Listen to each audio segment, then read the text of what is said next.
All right. Good morning, friends. I'm thrilled to have you join us today for a conversation about a topic that has been an important priority of the Community Foundation for over 25 years. First, we have a few housekeeping items to review. This session is being recorded. Participant videos are off. Please switch your screens to speaker view under the viewing option so you can see the presenters and the slides. And all of you will be muted, but you can put your questions in the chat feature and we'll get to those at the end. So grab your coffee and donuts and we'll get started. The Community Foundation's journey to create high quality, affordable, and accessible early learning opportunities in York County began in 1993 when it received $10,000 from the Hines Endowments and Pew Charitable Trusts. The purpose of the grant was to develop a county plan to improve the care of young children. Never being one to turn down a challenge, Carolyn Steinhauser, YCCF's executive director at the time, put on her strategic philanthropy hat and convened partners with the expertise and the passion to create a comprehensive approach. Some of those partners are with us today. Carolyn often says that childcare was not on anyone's radar at the time, but the exceptional work of a strong partnership among YCCF, United Way, Penn State York, and childcare consultants not only got it on our radar, but it generated tremendous results. The Community Foundation was the catalyst, driver, and institutional home for this initiative, but it took a team of champions to make it happen. Carolyn knew that to be successful, the plan needed to engage non-traditional partners and influential leaders from multiple sectors to embrace the idea that early learning was fundamental to community health and prosperity. At the time, the most compelling case came from a Harvard study that found that 85% of a child's brain development happens before the age of 3. On top of that, our country was spending at the least amount of money on a child's education during this critical period of development. It took time and patience to educate and cultivate institutional and civic leadership across sectors to build a shared vision.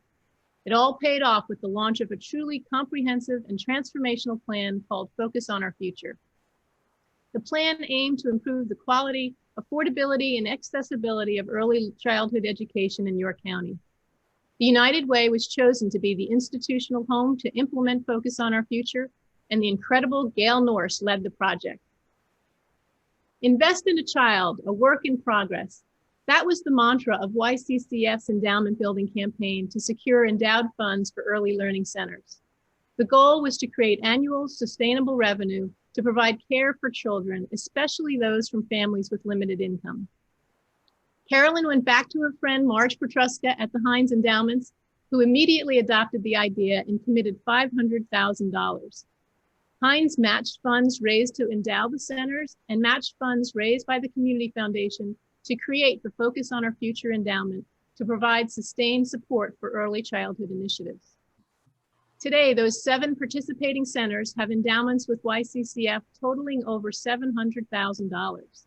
In addition to the Focus endowment, a number of generous donors also created children's funds for this work.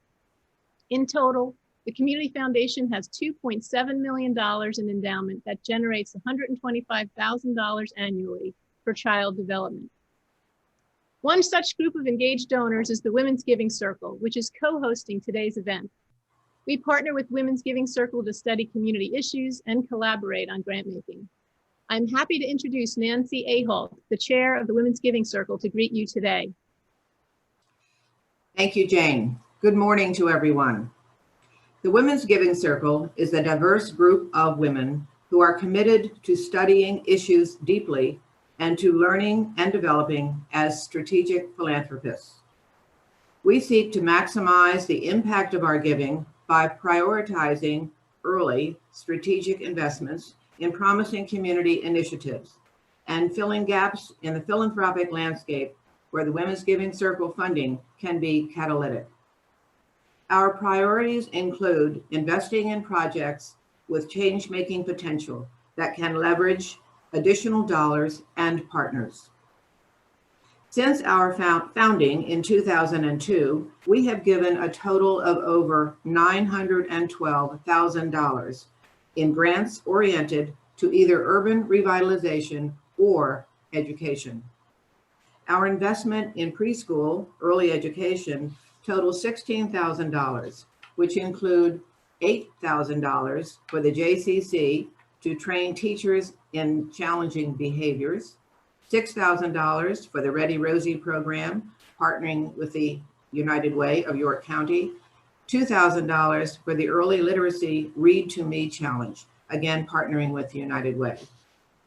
In addition, we have granted over $239,000 in school age initiatives, which include $105,000 to the Communities in School program, $50,000 to the York Academy Regional Charter School, and $10,000 to the Edgar Foz Smith STEAM program.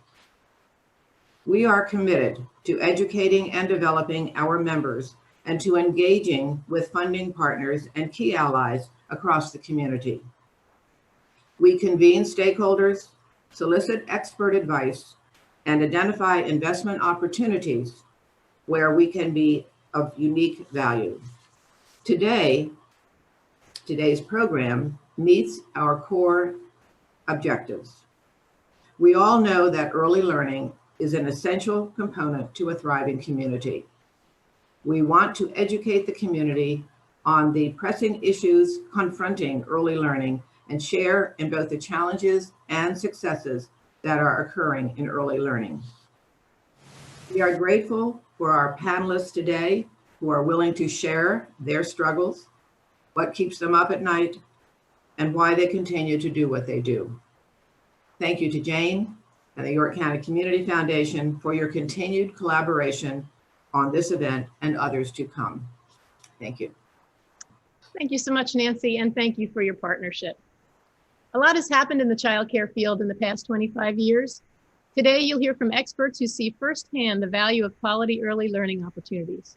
We'll learn more about the sector and its challenges and how the current pandemic is having an impact. During this pandemic, we rightfully recognize frontline healthcare workers and emergency responders as heroes. I believe the teachers in early learning centers are heroes as well. Their commitment is making it possible for many other essential workers to go to work, even though that means they put their own health and the health of their families at risk. So let's hear more about our panel of heroes. Ruby Martin is Chief Program Officer at the YWCA York here at 320 East Market Street. She has led their childcare and youth teams for almost 14 years. Ruby has over 30 years of experience in education. She graduated from York College with a bachelor's degree in Recreation and Leisure Administration, enrolled a master's degree in education with a specialty in early childhood education from Towson University. She's a master instructor for the Early Childhood Education Teacher Academy and is an adjunct faculty member at HAC. Ruby chairs the PA Child Care Association Board of Directors. Ruby is an early adopter and leader of high-quality programs in both urban and rural settings. She is experienced in program quality assessment and is well-versed in trauma-informed practices and anti-bias education. Ruby grew up in York and has a son and daughter, both independent adults. She lives in York with her dog, Marley. Julie Faby has worked for the school district of the City of York for 33 years, teaching kindergarten, first grade, and second grades. In 2007, Julie began supervising the district's pre-K program for 3- and 4-year-olds when the district launched its pre-K program. In 2018, Julie became the principal for the pre-K program. Julie has a master's degree in elementary education and an early education teaching certificate. She is currently assisting in the implementation of a program that the Community Foundation is supporting called First 10. First 10 aims to improve transitions and coordination among the district's early learning and school-based programs, creating hubs for families with young learners. Julie lives in York with her son Dylan and her dog Chewy. Christy Rangillian has served as the Executive Director of Child Care Consultants since 2011. CCC is a nonprofit agency with a staff of 70, serving over 25,000 children in 13 counties in Pennsylvania, with approximately a $90 million budget. This is their main office at 29 North Duke Street in downtown York. CCC is the Early Learning Resource Center for the counties in our region. That means they administer state programs that provide subsidies to parents in need and conduct assessments and training through the state's Keystone Stars program. Christy has over 30 years of experience working with early childhood education and school-age programs, including being a teacher, director, and multi-site administrator for the Head Start program. She has a master's degree in social policy analysis from the University of Chicago. Previously, Christy led the United Way's Early Learning Initiative, Stay in School Initiative, and the York County Truancy Prevention Program. Christy is married to Bob, and their son Justin is a software developer in Cleveland, and their daughter Jessica is a graduate student in Clemson University. Welcome to all our panelists. We were so lucky to have such expertise in our community. And since there was a lot of traffic going by when we were introducing Christy, I'd like to ask Christy to start us off with a brief overview of child care consultants and the state of early learning education in York County. Christy? Thank you, and good morning, everyone. I'm glad to be here today to talk with you about the importance of early childhood education and what's been happening in our arena in the past couple of years, as well as the past couple of months. So child care consultants, as mentioned, we're a nonprofit United Way agency, and we oversee Child Care Works, which is the program that helps low-income working families pay for child care. And we serve approximately 2,500 York County families each year, but we still don't have enough resources to help all the families that are eligible. Typically, eligible families have about a 3-month wait for funding before we can assist them in helping to pay for their child care. Unfortunately, that means that they may have to make a very difficult decision. Do they quit their job because they don't have childcare, or do they put their child in a potentially unsafe situation because they don't have the resources to pay for a quality program? We also administer Keystone Stars, which helps all kinds of early learning programs, childcare, pre-K counts, academic preschools, Head Starts, improve the quality of care that they provide. And we do that through coaching, technical assistance, professional development, and then administer the grants and awards that they can receive as they move up in the STARS level. We also partner with area school districts, libraries, other nonprofits to support families and children so that they can enter school ready to learn and be successful. Next slide, please. Thank you. So most of the people on this event today already know this. I'm not going to take up a lot of time talking about the importance of high quality early childhood education, but we know from countless research studies over decades that high quality early childhood education has a lasting impact on a child's success in school and life. It is the time of the most significant development in their brain, their physical development, and social emotional development. We know that if we can get the first 5 years right, we can change the trajectory of that child's life. High quality early childhood education is also a workforce development issue. We know that businesses lose employees because they have problems finding quality childcare. We know that workers can be distracted at work and less productive because of concerns about childcare, resulting in millions of dollars of loss to the economy in our community. We also know that high quality early childhood education has a high return on investment. For every dollar we invest in this time of a child's life in a young family, we can return, depending on the study, anywhere from $7 to $13 on savings in costs related to special education, truancy, juvenile delinquency, and even prison costs. Here in York County, as in most communities, there are several types of early childhood education programs.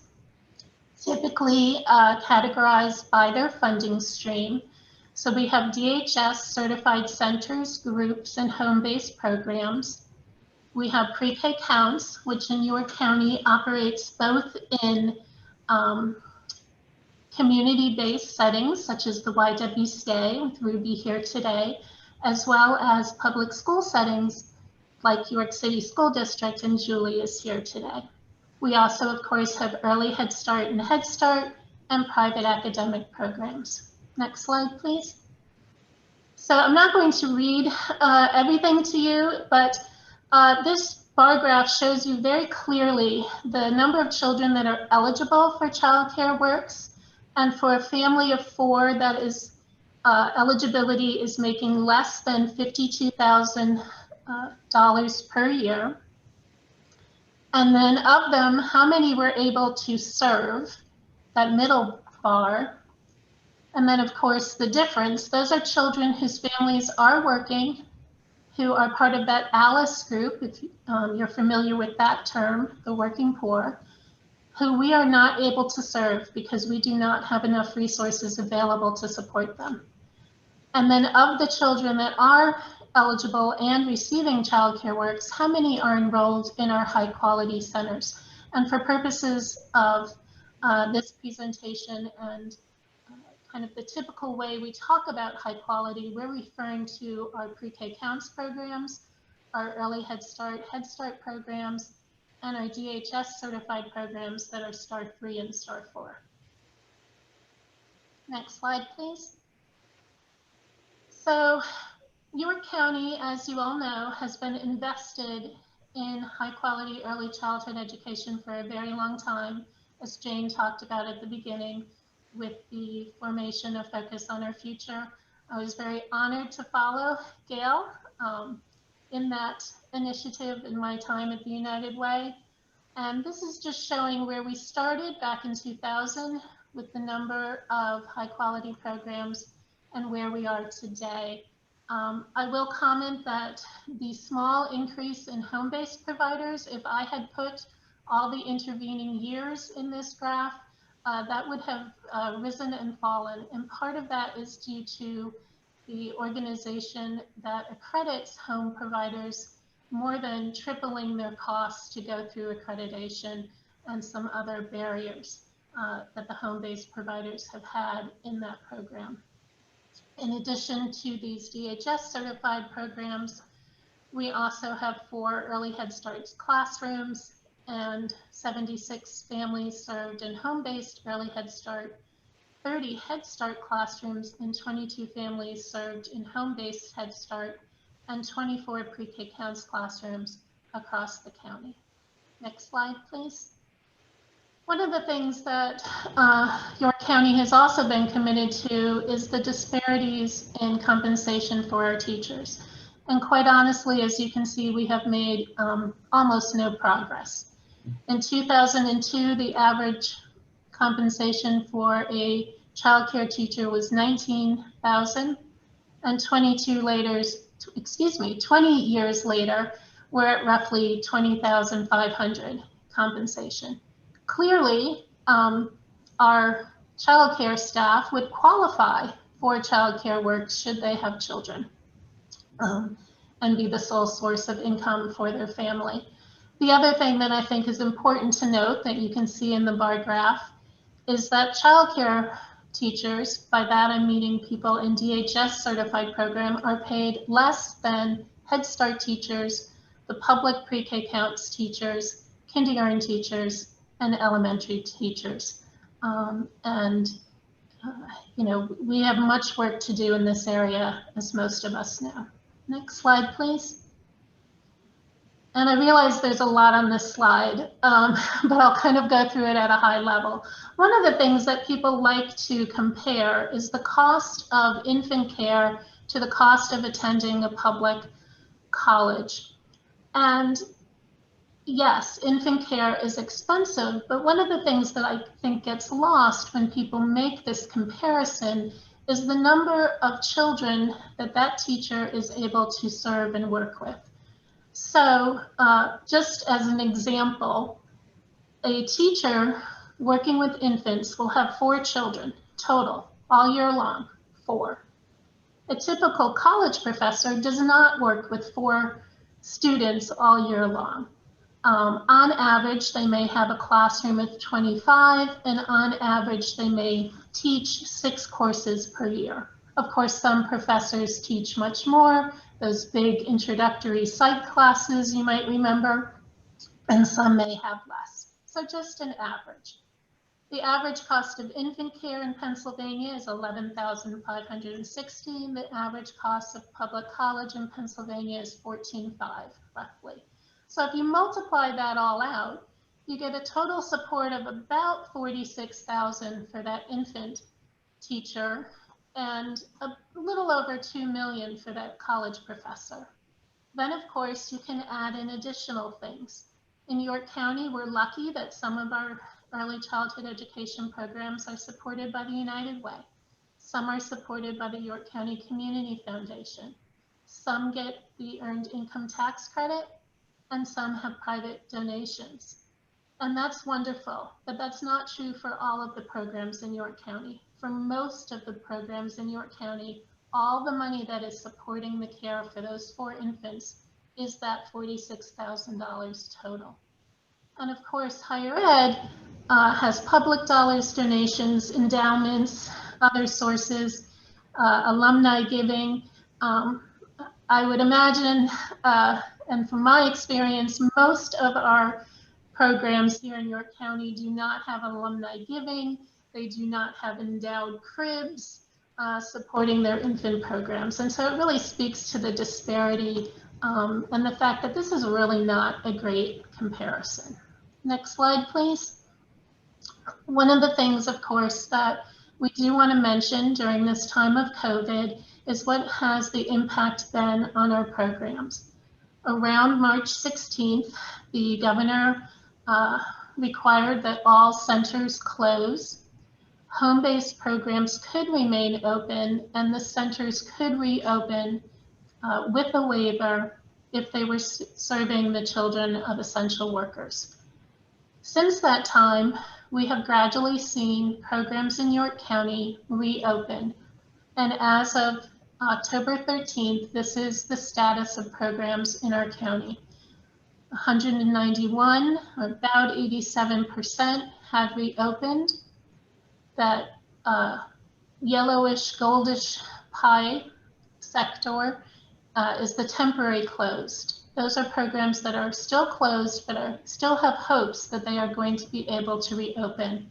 And unfortunately, we have about 21 programs that at this time have closed and do not think that they will be able to reopen. Our pre-K counts, early Head Start, and Head Start programs are operating virtually, hybrid, or in person, depending upon who is running that particular program. Next slide, please. And then finally, through state and federal money, we were able to provide CARES funds to our DHS certified programs. Child care consultants distributed almost $6 million to York County programs through 3 rounds of funding. And the funds were available to all DHS certified providers, regardless of whether or not they were currently open, and regardless of whether or not they were serving Child Care Works children. In terms of pre-K counts, early Head Start, and Head Start funding, those funding streams also continued from March until currently, whether or not those programs were actually serving children. So I'm going to pause there. I realize that was a quick kind of high-level overview, but thank you. Thank you so much, Christy. That's really important information for us to set the context for our conversation today. Just want to remind you, if you do have questions, you can submit them through the chat feature, and we'll try to get to those at the end. I'd like to give Ruby and then Julie an opportunity to share a brief overview of their programs and who they serve at their centers. Ruby, would you start?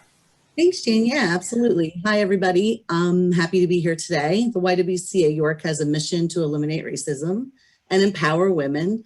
One of the best ways to do that is to provide opportunities for women to get into the workforce by providing care for their children, peace of mind. So early learning programs at the YWCA are all Star 4 and NAEYC accredited.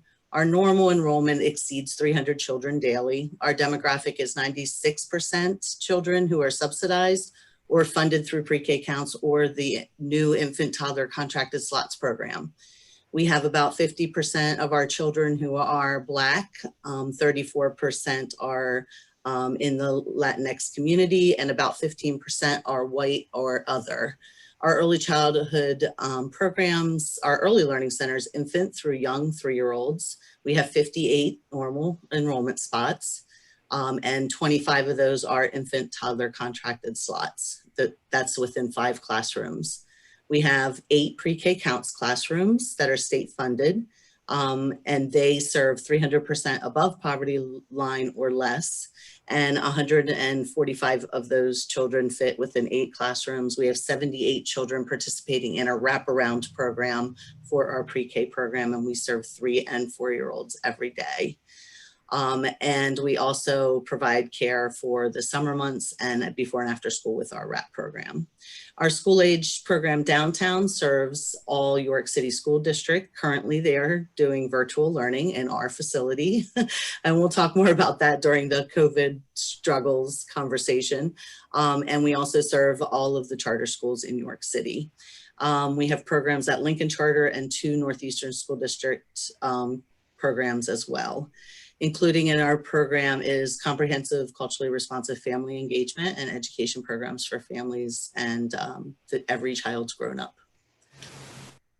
Thank you, Jane. Thank you, Ruby. Thank you for that work. And Julie. Thank you, Jane. Good morning, everyone. I really appreciate the opportunity to speak with you today. I'm going to talk to you a little bit about pre-K counts in York City School District. York City School District received the pre-K counts grant in the year 2007. And when the district received the grant, we understood that we were not an expert in early childhood education. So we partnered with Community Progress Council that runs an early Head Start of York County. It has been a long-standing partnership. Our teachers are actually employed through Community Progress Council, but the district holds the grant. We started with 6 classrooms of pre-K counts in York City School District. We are now up to 16 classrooms of 4-year-olds. Our mission is to provide a high quality, developmentally appropriate education for children and their families. And the purpose of our work is to provide a safe and healthy environment for our students so that every pre-kindergarten child can learn and grow and succeed as they enter kindergarten. As I said, we serve normally 301 4-year-old students across 8 elementary buildings in the city. It is our mission, as I said, is to help support them and help get them the services that they need before they enter kindergarten so that they are ready to learn. Thank you, Julie. Make sure everyone knows the pre-K counts is free, right, to parents and families? Yes, okay. Correct. It is a grant from the Pennsylvania Department of Ed. Right. And then Ruby, for your families, they have to pay a portion of the fees for not pre-K counts for any. Pre-K counts is 9 to 2 every day, and that is a free program. If parents choose to come before and after or attend our summer program, there is a tuition cost for that. But that okay. through subsidy through childcare consultants. Gotcha. Okay, thank you. So how have things changed since in the last few months due to COVID, and what are you doing to adapt? And give us an idea of what you think the long-term impacts might be on this crisis on their children or families or your staff at your centers. Julie, why don't you start off, and then we'll go to Ruby. Sure. Well, for us, the York City School District is doing virtual learning right now. We are not in person. We are not doing hybrid. And because our classes are in the buildings, we follow what the district is doing. So Each student in the district was issued a device, whether it be a laptop, etc. Our pre-K students were issued iPads. So every child that is in our program has an iPad, and they are learning virtually every day. Our teachers are teaching in their classrooms. So they go into the schools every day and they plan their lessons. They teach a 30-minute virtual live lesson to their students every day. The lesson consists of a morning meeting type thing where they welcome the students. There's a movement activity where we get the kids up and moving every day, just to get them a little bit of movement time. There's a daily story time, read aloud, where teachers try to focus on some of those important comprehension strategies for reading. There's a message time that usually follows the story time, where the teacher models a think aloud from the story. We have a daily home activity then that the teachers introduce to the families. And then the families have been supplied with a backpack full of all sorts of supplies so that they can do the home activity at home with their children. And then they check back in with the teacher at another time during the week. Each day has a focus for that home activity. So like Mondays is a math activity, Tuesdays is a literacy activity, Wednesdays is a social emotional activity, and so on and so forth. Long-term effects of this, students are definitely falling behind. Our normal school hours for pre-K counts are 8:30 to 2:30 every day. And right now they are getting 30 minutes of live instruction with a teacher. It is certainly not an ideal situation, but we are making the best of it.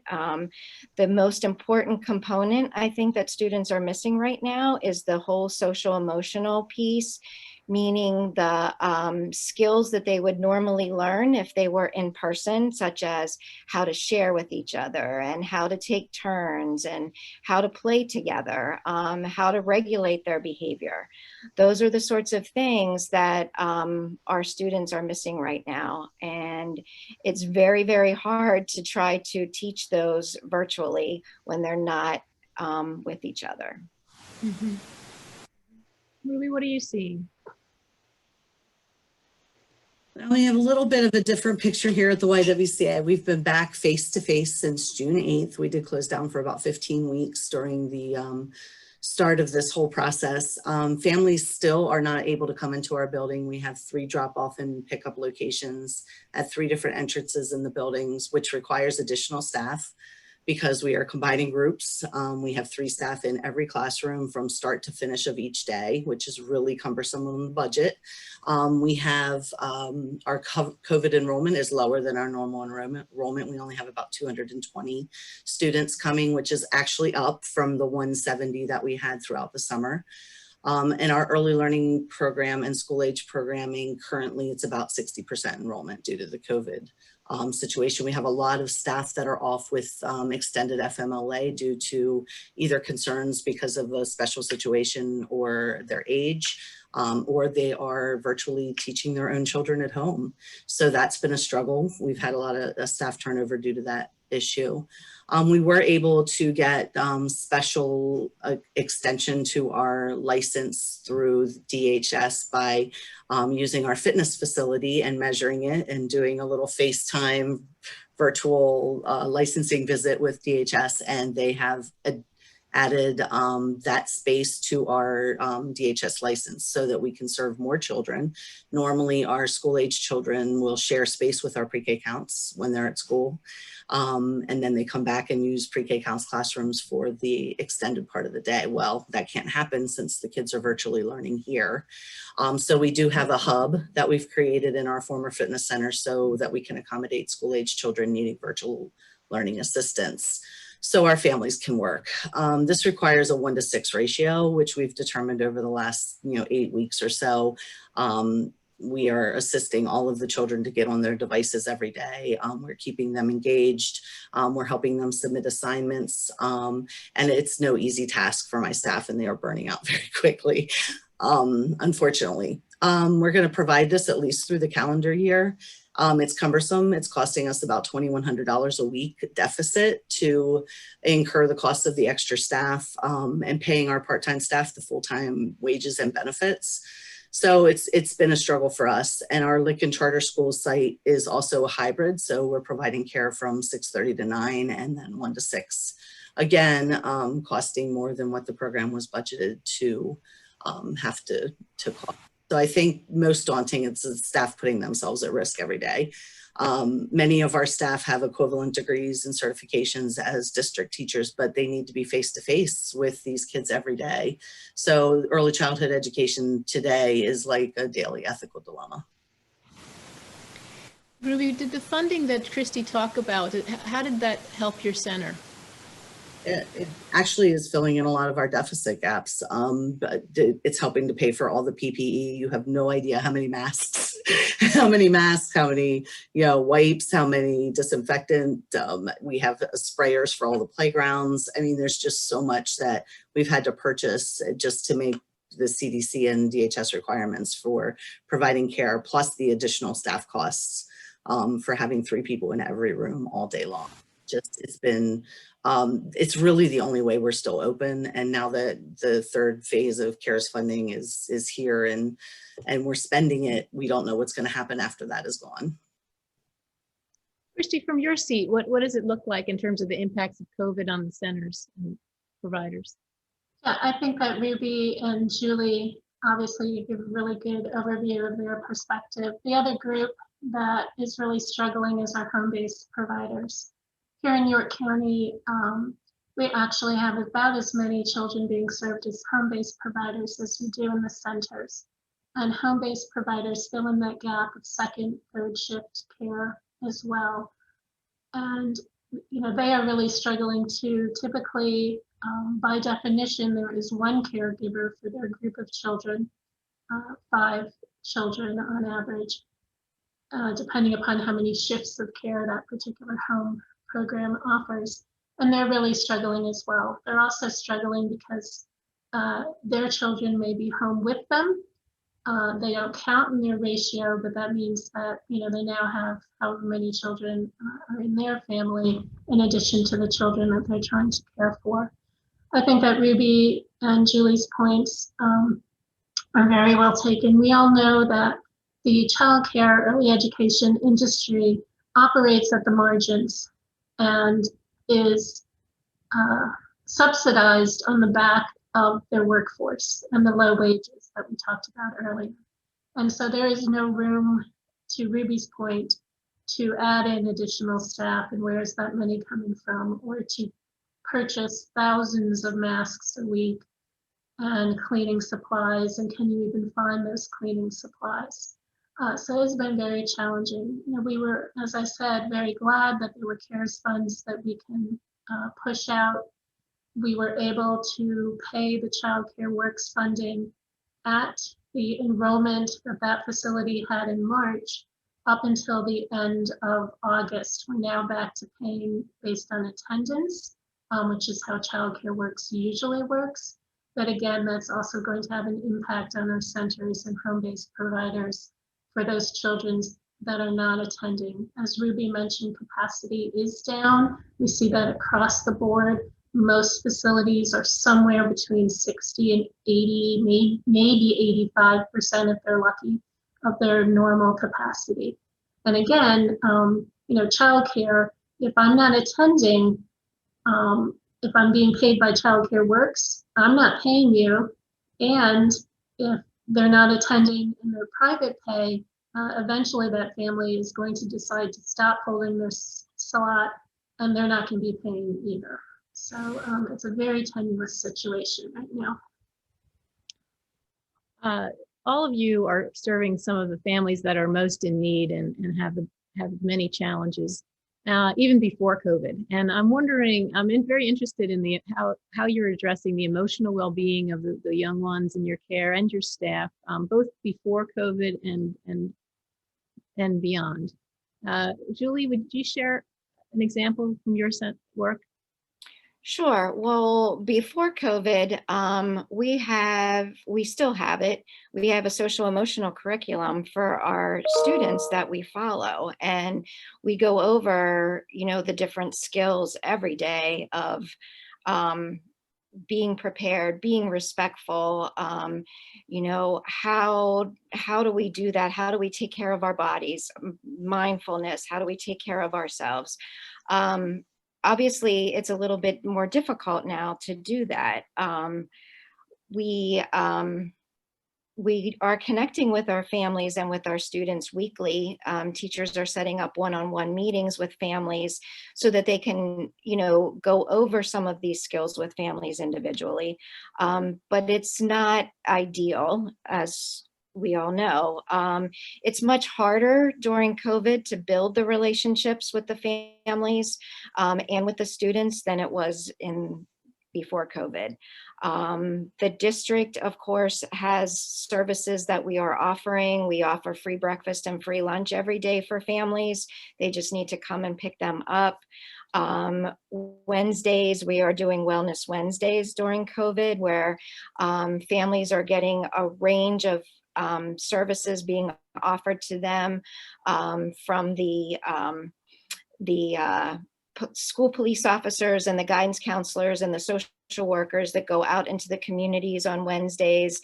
They are knocking on doors, looking for students that we haven't been able to find, so to speak, or that haven't logged on to their individual sessions. And that's one thing that we're doing, just check-ins, visit check-ins like that. And we're offering yoga for families and cooking classes for families, all virtually. And we're seeing a pretty good number of parents participate, but it's not ideal. It's not ideal. Ruby? Yes, thank you. We have been doing a focus on social emotional self-care and mindfulness and trauma-informed care for approximately 4 to 5 years now.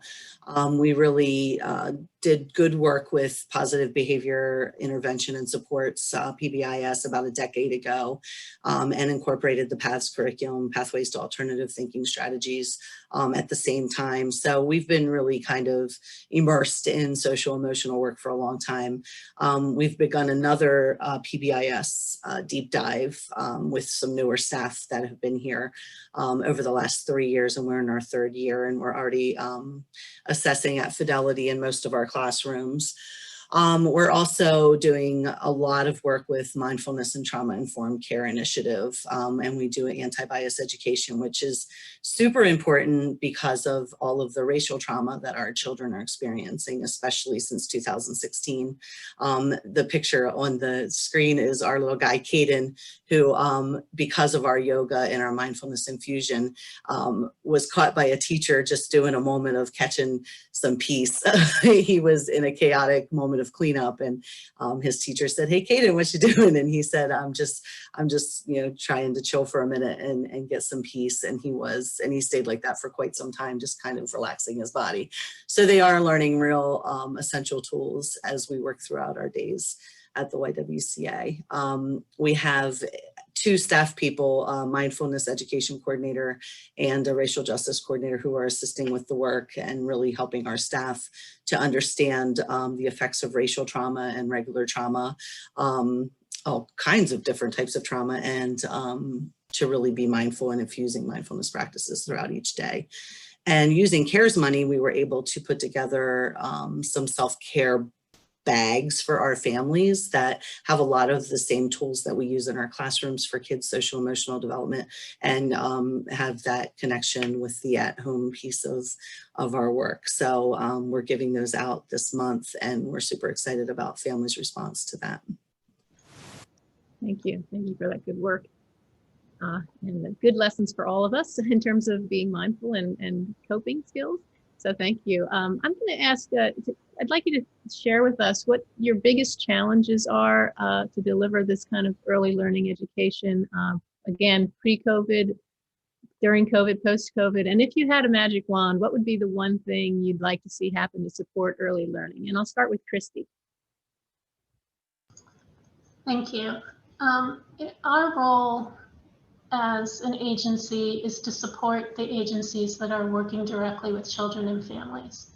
You know, we ourselves do not serve children except through our Parents as Teachers program.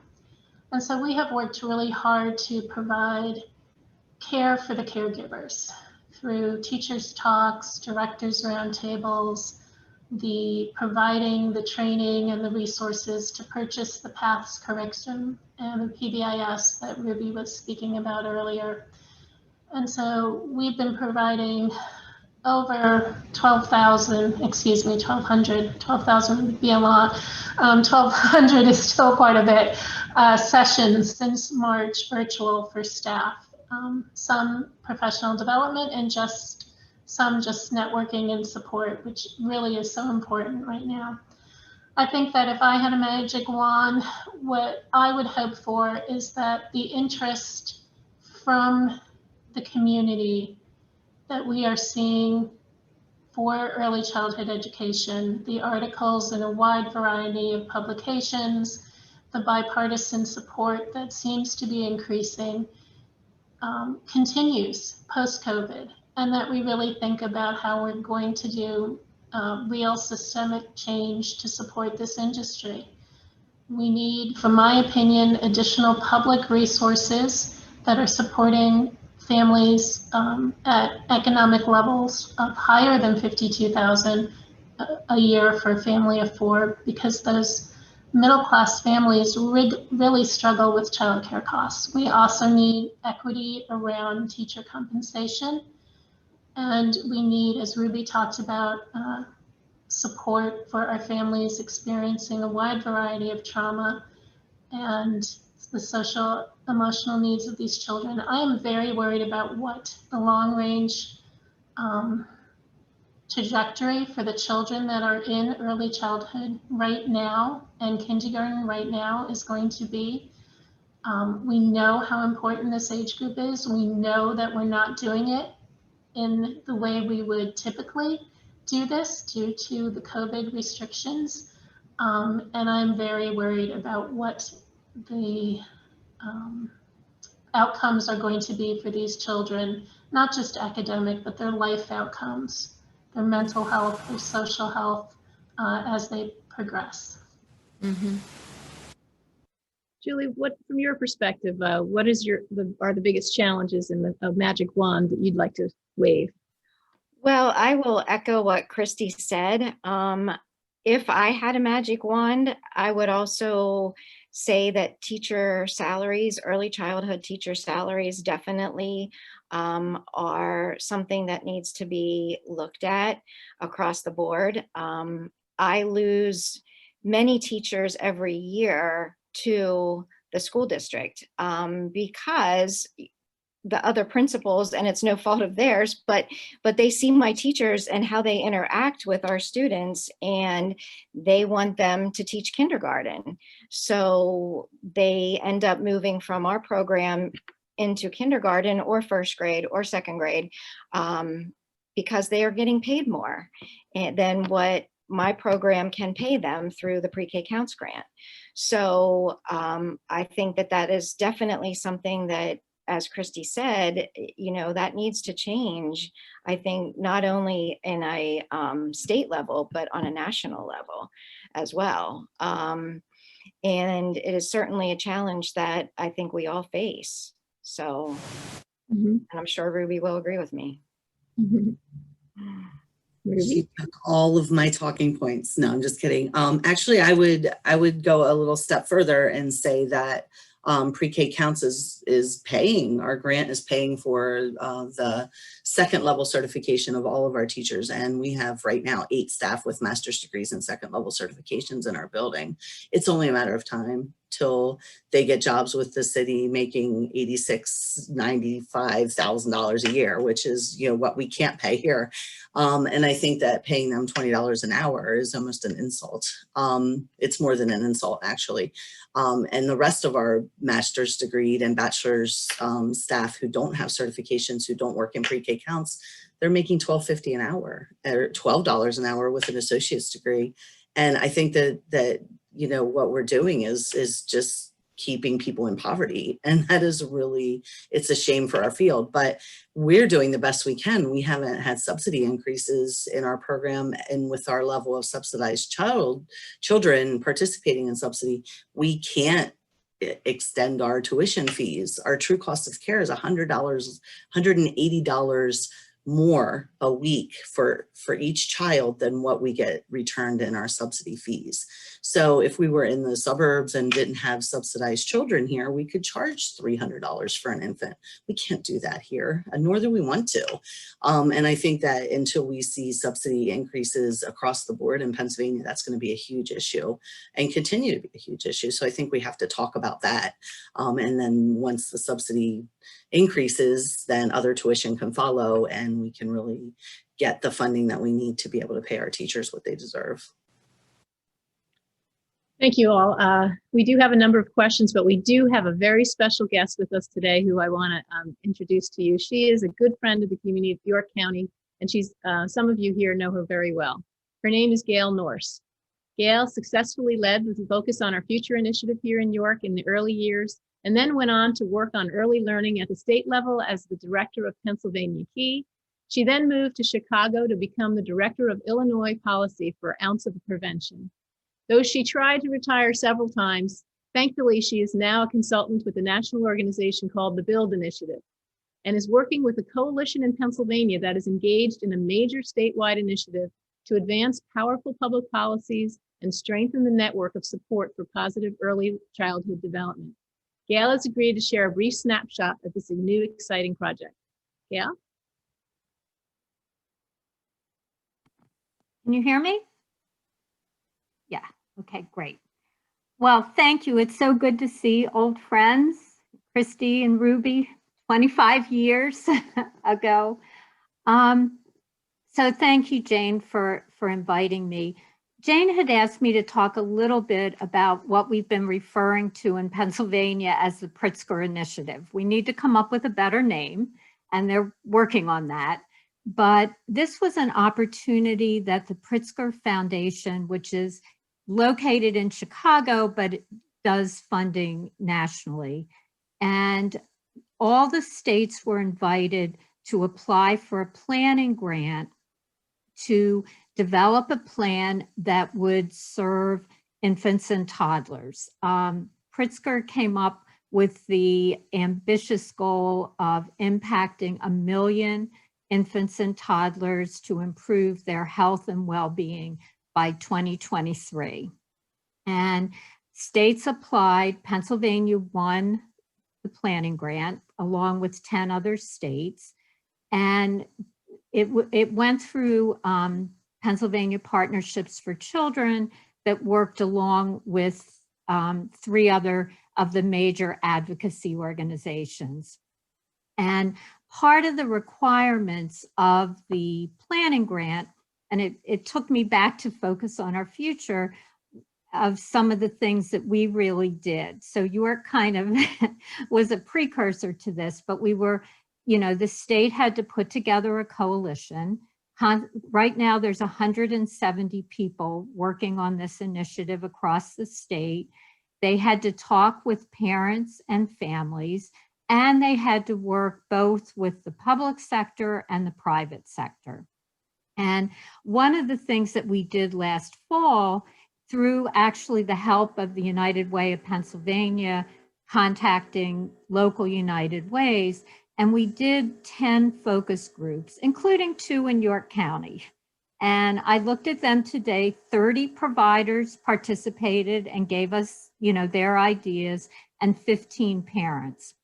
And when I looked at, you know, what they had talked about this morning was, it, in addition to all the things that everybody said this morning in terms of additional funding was really saying there are so many resources for families in York County, but they don't always know where they are and how to access them. And so that was, one of the comments that got made. But what the Pritzker Foundation wanted was a comprehensive plan to support infants and toddlers prenatally to 3 years old. And so it really includes the current plan includes, of course, additional funding to childcare. And you should know that the group that is particularly working on childcare, led by Penacey, they met yesterday with the state to go over asking in terms of additional funding. I think everybody knows that the funding is totally inadequate. Everybody's worried. You probably know, as of September, 300 programs in Pennsylvania have closed. There's concern 1,000 more could close. One of the statistics that I read in the impact study that Phil Saranides did at Penn State was that, and I think probably it could even be more than this, but the average cost for the PPE supplies in a child care center are $22 per week per child. So if you think of 100 children, that's over $9,000 just in PPE supplies. So the current thought is asking for the 21-22 budget is asking for an additional $41 million. And they, have written a whole justification. Part of it includes additional contracts for infants and toddlers, because we know that the cost of care for infants and toddlers, like Christy explained, is so much more. So there's work around, certainly around childcare, but there's also work around YCCF, the Women, Infant, and Children program. Not enough people that are eligible are not using that program. There's been a lot of virtual contact during COVID. We want some of that to continue, and we want eligible families to use it. Lead is a huge issue, and so we're working on better screenings for lead, trying to get some funding to ameliorate homes when we find lead in them, and also thinking about if a child tests positive for lead, making sure that they're eligible for early intervention services. We're doing a lot of work around maternal and infant care. There's high rates of maternal mortality and morbidity. We're working on extending Medicaid for all postpartum women that are eligible for a year instead of 2 months, like some of them get taken off. Jane, I think your question about trauma certainly is impacting people delivering babies. We're trying to make sure that depression screenings and anxiety screenings are done and are then, referrals are made. And there's, many children that are not on CHIP, the Children's Health Program, that are eligible. So it's really taking this comprehensive look. There are work groups on all the different categories that I mentioned that people are certainly welcome to join. There'll be a report out in November to the whole coalition of where we are with it. But the right now, the focus is on developing, the budget asks, both in terms of funding, but also really working with the administration in the different departments to make sure that if policies need to be changed, that happens. And then there's got to be more public education around making sure that the resources that are available, that people are really using. You know, we've heard in other states, and my guess is it's probably happening here, that even though, you know, no one could be kicked off of Medicaid during the health, you know, emergency, that people didn't necessarily know that. And so what kinds of work were MCOs doing to make sure that families really understood that they are still eligible? So it's really working on legislation, working on budget, working, you know, with the administration and trying to get some policies changed. So that's kind of a quick overview of lots of work that's going on. So turn it back. I'm glad you didn't retire yet, Gail. That's really important work, and you have such expertise in history and are such a good advocate for the sector. So thank you for the work that you're doing. I'm going to ask Gail for some sort of a link to the work that she's doing, and we'll be happy to send that out to you as participants. Again, what's really important, I think, when we're adding our voice to this issue is that it's cross-sector. So business leaders should be caring about this issue, philanthropy, certainly teachers and parents, but legislators need to hear from all of us. So we'll share that with you. And thanks again, Gail, for your work. And I'm going to take a liberty and just take a couple of questions before we close. There was some questions about the virtual learning. Two things mainly are, you know, is our kids and families really participating? What percentage are really participating in virtual learning? And for the young ones, where did the 30-minute time frame come up with? Why was that the time frame for the lessons? Julie, you want to start with that? Sure. I would say in our classrooms that probably 60 to 70% of our families are participating daily. If they are not on the live sessions, then our teachers are recording the live sessions and posting them to a Google Classroom where parents can access at their own convenience. So a lot of parents will log on at night to watch the live session and then do the activity with their children. The reason for the 30 minutes is because it is what is developmentally appropriate for 4-year-olds. NACI regulations and DHS, you know, say that students should not be sitting in front of a computer or an iPad for hours at a time. It is not developmentally appropriate. So we are following that, and it's tough. I mean, I will admit it, it's tough, but those students can't sit for longer than 30 minutes on an iPad. They can, I mean, that's why we have to incorporate the movement time and some of the other things into those 30 minutes so that they're up, they're down, they're up, they're down. That's the reason for that. Experience, Ruby, are students learning virtually or participating virtually? We only have 10 of our pre-K kids that are virtually learning, and we just post activities for them to do at their own freedom, and they're all interactive and fun. We are with the school age kids that are virtually learning for York City, and I can tell you they are not really engaged at all. It takes a lot of my staff's time to keep the kids focused on those screens, even for the shortest amount of time, especially kindergarten, first and second graders. They're just not equipped to sit at a desk looking at a screen, you know, that is not as interactive as it should be. And it's tough for them. They're not engaged. They're not getting assignments done. It's a struggle. Ruby, while you're still speaking, one of the questions revolved around what are the criteria or the credentials that teachers need, and what percentage of the credentials of the teachers have early learning education backgrounds?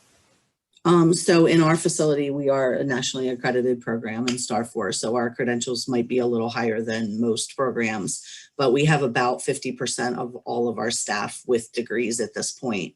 Like I said earlier, the pre-K counts teachers all have second level certification and master's degrees at this point. We have 2 that are floaters with certification, and one of our 2-year-old teachers has certification, and they're kind of waiting in the wings for expansion so that we can start some new programs eventually.